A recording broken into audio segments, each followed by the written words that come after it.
The sound of a heavy wooden door slamming shut is a vibration that can split a person's world in two. It is not just the noise of wood meeting stone, it is the sound of a sanctuary turning into a prison and a father turning into a stranger. Imagine standing in the freezing mud, the rain lashing against your skin like 1,000 tiny whips, while the only man who was supposed to protect you watches from the warmth of a candlelit window. This is the moment Nia's life as she knew it ended. They say a father's house is a fortress, but for Nia it became a cold monument to greed. But look closely at the girl shivering in the storm, her mahogany skin glistening with rain and her amber eyes burning with a silent iron resolve. The girl who is being thrown away today like a piece of worthless refuse is the very same woman who will return to buy every stone, every leaf, and every soul in this village. The mystery of her ascent begins here in the dirt, where the seeds of greatness are often buried before they can bloom. The village of Oakhaven was a place of stark contrasts, nestled in a valley where the soil was rich, but the hearts of the powerful were barren. It was ruled by the Council of Elders, and at the head of that council sat Zale, Nia's father. Zale was a man whose soul had been replaced by the clinking of coins long ago. He measured the worth of a sunrise by how much grain he could harvest, and he measured the worth of his daughter by the political alliances she could secure. Nia, however, was her mother's child. She had the spirit of the wild river and a heart that bled for the peasants who labored in her father's fields. While Zale spent his nights counting ledgers, Nia spent hers secretly distributing surplus grain to the widows and the sick. She was the hidden heartbeat of Oakhaven, a light that her father desperately tried to dim under the shadow of his authority.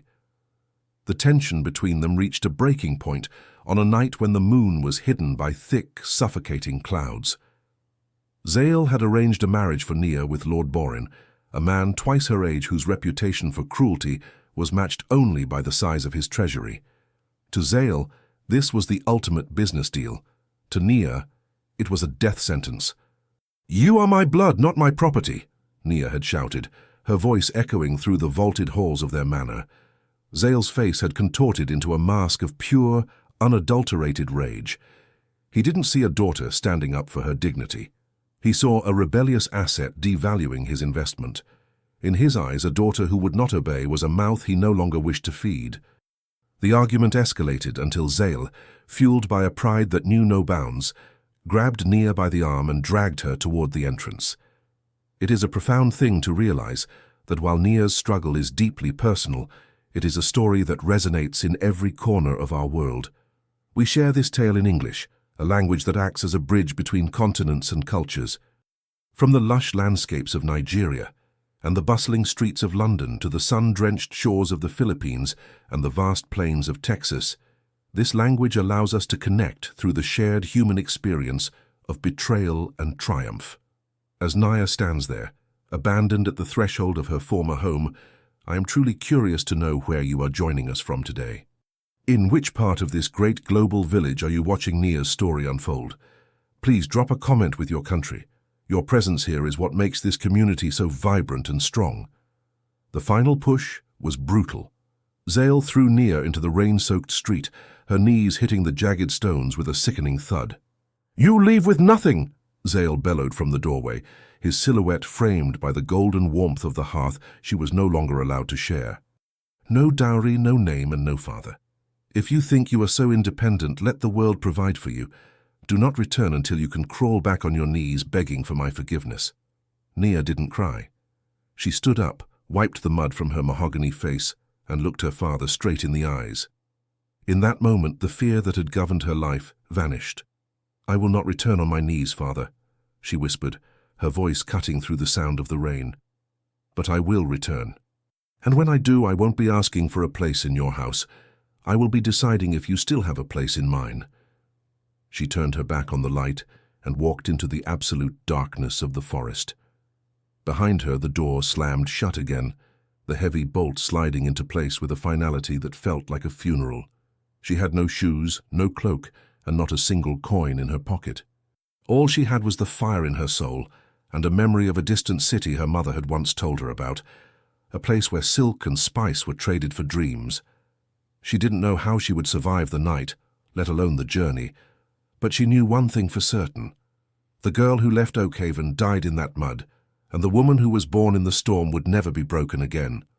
The path ahead was filled with thorns, but Nia walked it with the stride of a queen who had just discovered her kingdom was waiting for her somewhere beyond the horizon. The forest did not offer Nia a warm welcome.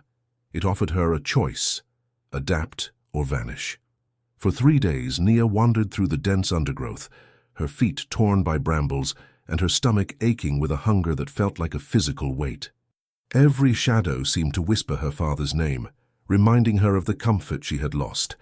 Yet as she drank the cold water from a mountain stream and used broad leaves to bandage her bleeding heels, Nia felt a strange, terrifying sense of liberation.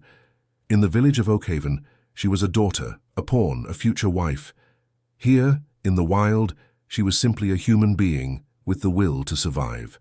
She pushed southward, following the path of the sun, until the towering trees began to thin and the scent of the sea replaced the smell of damp earth.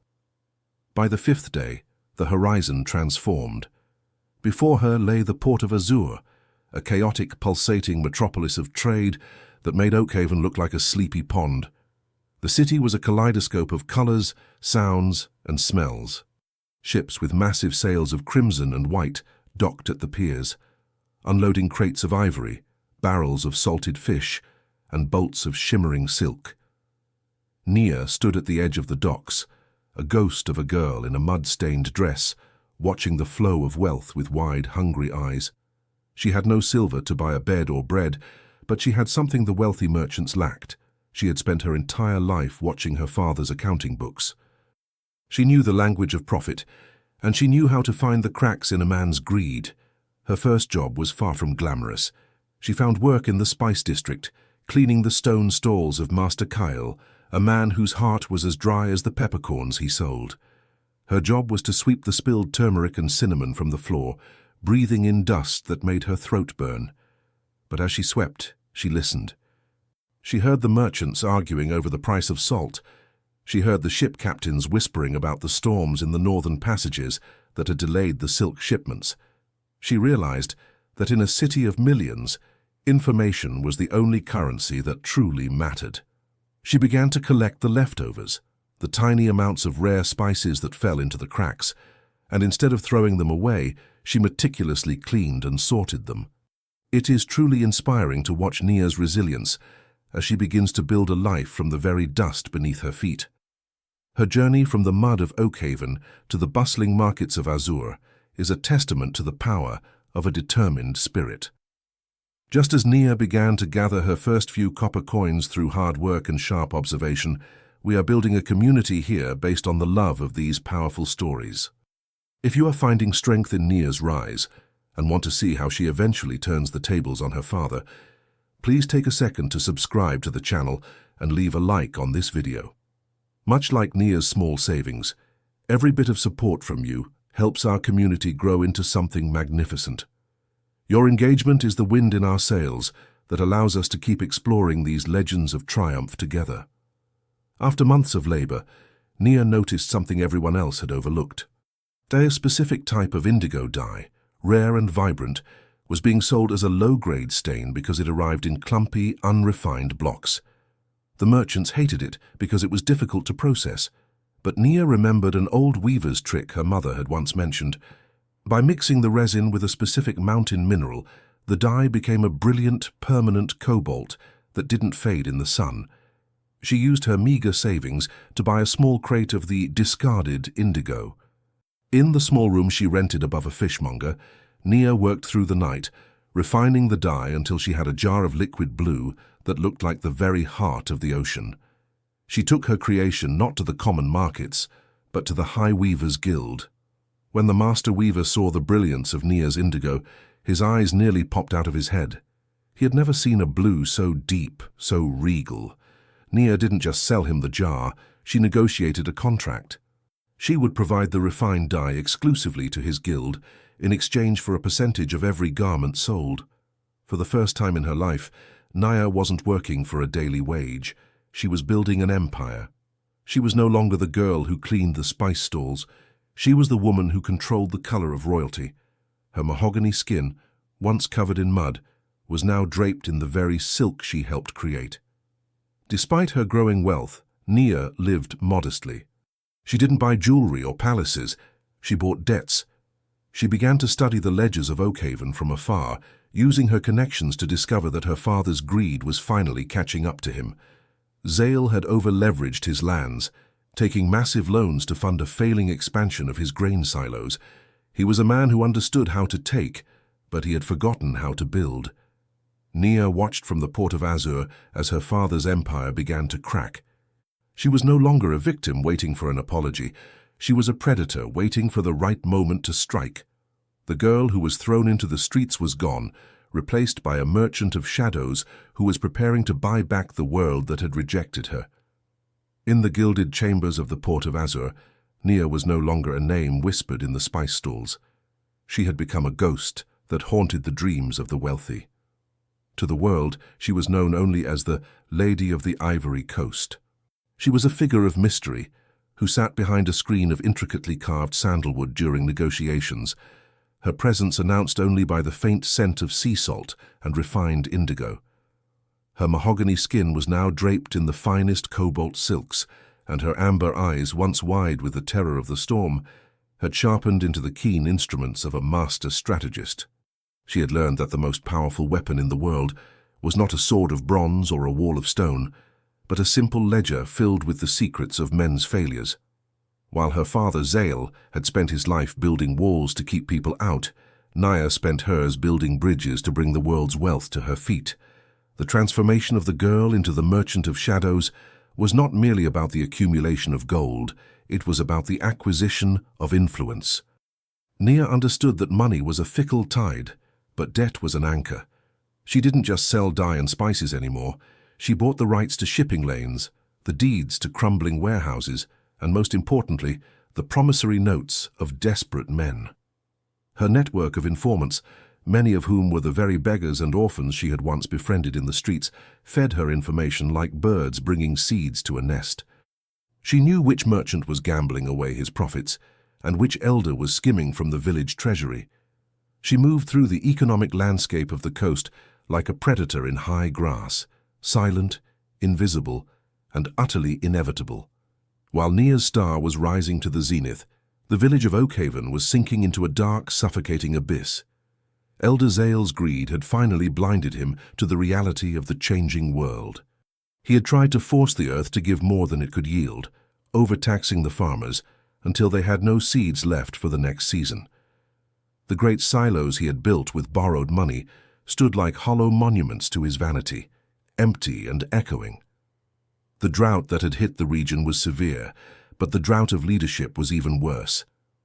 Zale, refusing to admit his mistakes, took out increasingly predatory loans from a mysterious collective of creditors in the city. He thought he was outsmarting them, but he was merely weaving the rope that would eventually hang his reputation. Back in Azur, Nia sat in her office, staring at a map of Oakhaven. Her fingers, dark and elegant against the white parchment, traced the boundaries of her father's estate. One by one, she had purchased every single one of his debts. She owned the mortgage on the manor. She owned the rights to the valley's water. She even owned the very street where she had been thrown into the mud. To the Council of Elders in Oakhaven, she was the shadow creditor, a faceless entity that was slowly swallowing their autonomy. They sent frantic letters to the city, begging for extensions, unaware that the person reading their pleas was the daughter they had allowed to be exiled. Nia read her father's desperate handwriting, the same hand that had once dragged her to the door, and felt neither joy nor sorrow. She only felt the cold, hard logic of a transaction reaching its conclusion. The contrast between the two worlds was jarring. In Azur, Nia hosted banquets for foreign dignitaries, her mahogany skin shimmering under the light of 1,000 oil lamps, her amber eyes reflecting a future she was building with every stroke of her pen. In Oakhaven, the fires in the hearths were dying out, the villagers were hungry, and the atmosphere was one of quiet, desperate mourning for a prosperity that had vanished. Zale sat in his cold, draughty hall, drinking bitter wine and wondering who this merchant of shadows was. He imagined a tall, bearded man with a heart of stone, never once suspecting that his greatest rival was the girl he had called worthless. He was waiting for a miracle, but Nia was preparing a reckoning, Nia's final move in the shadows was the most brilliant.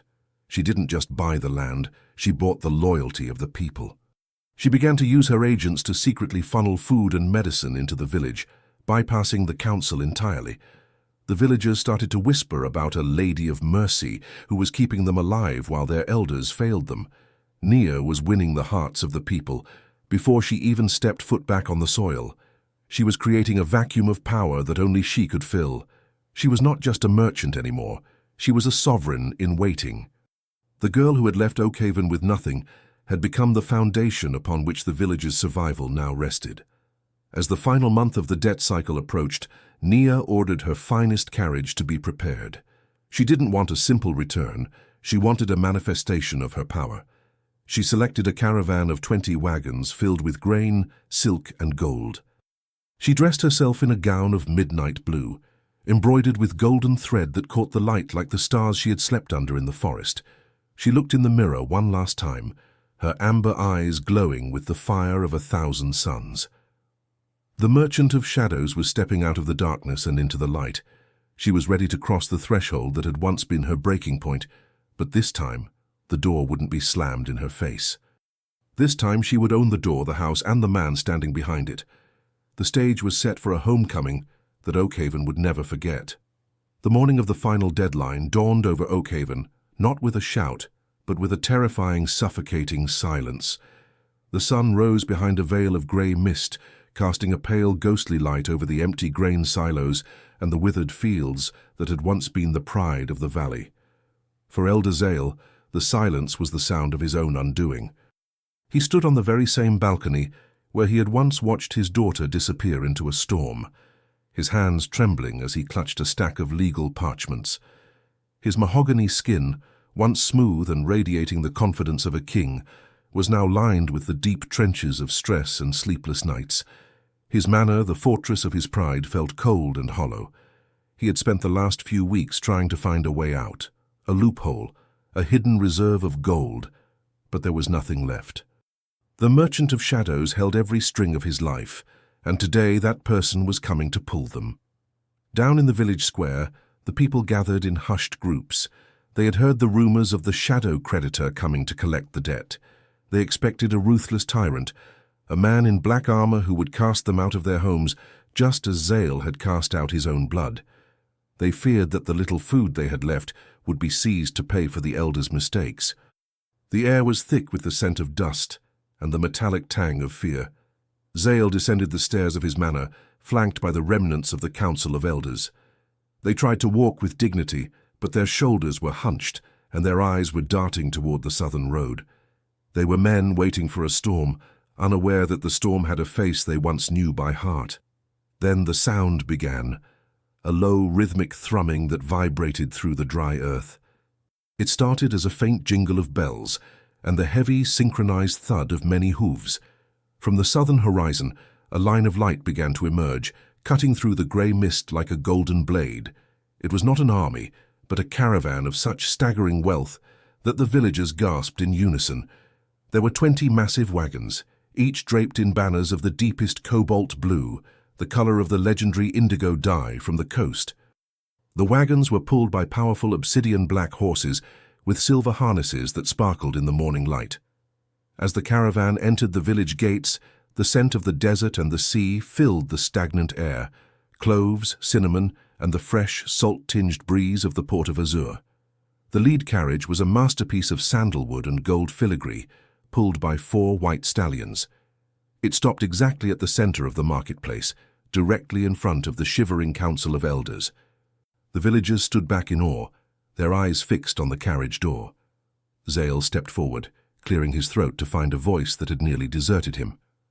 "I am Elder Zale of Oakhaven," he announced, his voice cracking with a desperate attempt at authority. "I have come to meet the representative of the Lady of the Ivory Coast. We seek a final negotiation.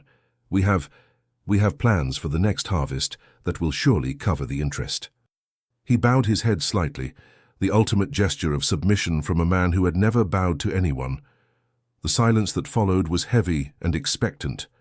Slowly, the carriage door was opened by a footman dressed in silver livery. A hush fell over the crowd, as a single foot stepped out onto the dusty ground.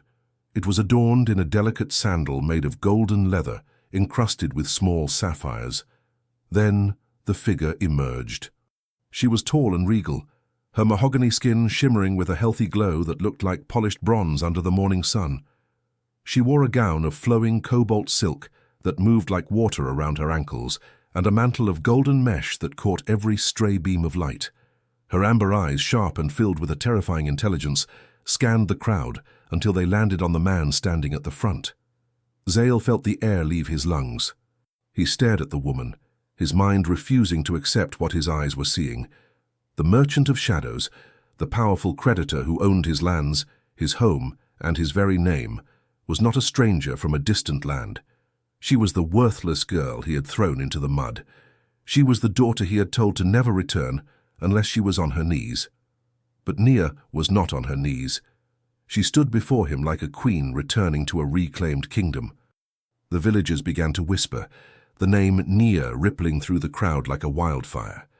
Women who had known her as a child began to weep with a mixture of shock and joy, realizing that the Lady of Mercy, who had been feeding them from the shadows, was the girl they had once mourned. Nia walked toward her father, her footsteps echoing in the absolute silence of the square.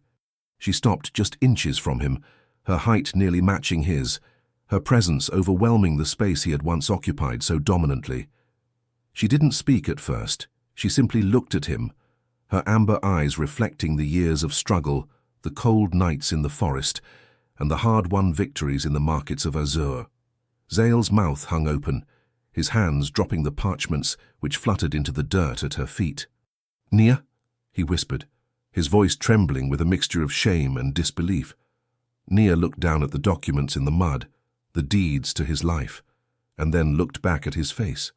"The debt is due, father," she said, her voice a calm, melodic chime that carried to every corner of the square. "And as you said, the world has provided for me." The silence that followed Nia's words was not the heavy, suffocating silence of fear that had plagued Oakhaven for years. It was the breathless silence of a world shifting on its axis. Zale looked at his daughter, his eyes wandering from her shimmering cobalt silks to her flawless mahogany skin, and finally to her amber eyes, which held a depth of wisdom that made him feel like a small, lost child. He looked down at the mud where his legal papers lay, the documents that represented his power, his pride, and his arrogance. He realized then that the girl he had cast into the storm hadn't just survived. She had conquered the very world he was so afraid of. The worthless daughter was now the owner of his every breath. He opened his mouth to offer an excuse, perhaps to blame the drought or the merchants of the coast, but Nia simply raised a hand, and the words died in his throat. "I did not come here for an apology, father," Nia said, her voice steady and echoing through the square. "An apology cannot fill the empty silos, and it cannot heal the hearts of the people you crushed under the weight of your greed. I am here to settle the debt." She turned away from him and faced the villagers, who stood in a mixture of awe and disbelief. With a graceful wave of her hand, the drivers of her 20 wagons began to pull back the heavy cobalt canvases. The sight that was revealed took the collective breath away from the village. There was enough grain to feed every family for 3 winters, barrels of fresh oil, crates of medicine, and bolts of durable fabric. "This is the first payment," Nia announced, "not to the council and not to the elders. This is a payment to the soil and the souls who tend it." Watching Nia stand there, a vision of strength and mahogany grace, it is impossible not to feel the surge of triumph that comes from seeing justice finally served. Her journey from the mud to the throne of her own making is a reminder to us all that the people who try to break you are often just afraid of how brightly you will shine. If this story of Nia's royal return has inspired you to keep pushing through your own storms, please take a moment to subscribe to our channel and like this video. Your support is what allows us to keep bringing these epic tales of resilience and heart to life. By joining our community, you are helping us prove that kindness and courage are the true currencies of the world. Now, let us see the final transformation of Oakhaven and the fate of the man who started it all. Nia walked toward the council house, the building that had stood as a symbol of exclusion for generations. She didn't burn it down. She didn't tear it apart. Instead, she sat on the steps and invited the women, the farmers, and the young dreamers to join her. "The Council of Elders is finished," she declared. "From this day forward, Oakhaven will be a sanctuary of shared prosperity. The land no longer belongs to one man, it belongs to the hands that work it." She signed the final papers that dissolved the village's debt, effectively making the village a free territory under her protection. She was not a queen by blood, but a sovereign by the sheer weight of her character. She had bought the village not to rule it as a tyrant, but to liberate it from the chains of her father's legacy. Zale stood in the center of the square, a shadow of the man he once was. He expected Nia to exile him, to throw him into the forest, just as he had done to her. He braced himself for the humiliation, but Nia's justice was far more profound. She walked up to him one last time. "You told me not to return, until I could crawl back on my knees," she whispered. "I will not make you crawl, father, but you will work. You will labor in the very fields you overtaxed. You will learn the value of the mud you once threw me into." She didn't take his life. She gave him the opportunity to find his soul. Zale, broken and humbled, looked at his daughter and finally saw her, not as an asset or a rebel, but as the greatest thing he had ever created, and then foolishly thrown away. As the months passed, Oakhaven blossomed into a golden jewel of the valley. With Nia's trade connections and her refined indigo dye, the village became a hub of art and commerce. The silos were never empty again, and the laughter of children replaced the silent dread of the tax collector. Nia remained in the village, living in a house that was open to everyone, her mahogany skin glowing with the peace of a woman who had reconciled her past. She often sat by the river, her amber eyes reflecting the sunset, thinking of the night she was cast out. She realized that the storm hadn't been her end, it had been her forge. She had lost a father's house, but she had gained a world. This story teaches us that true wealth isn't found in a vault of gold, but in the sovereignty of the soul. Nia's return wasn't about revenge, it was about restoration. She proved that the most powerful way to defeat those who hurt you is to live a life so magnificent that they cannot help but see their own mistakes in the light of your success. Thank you for staying with us until the very end of Nia's legend. May you find the strength to turn your own thresholds into gateways of greatness. Don't forget to check out our other stories of magic and justice, and remember, your story isn't over just because someone closed a door on you. It's only just beginning. Until next time, stay courageous and keep your heart open to the light.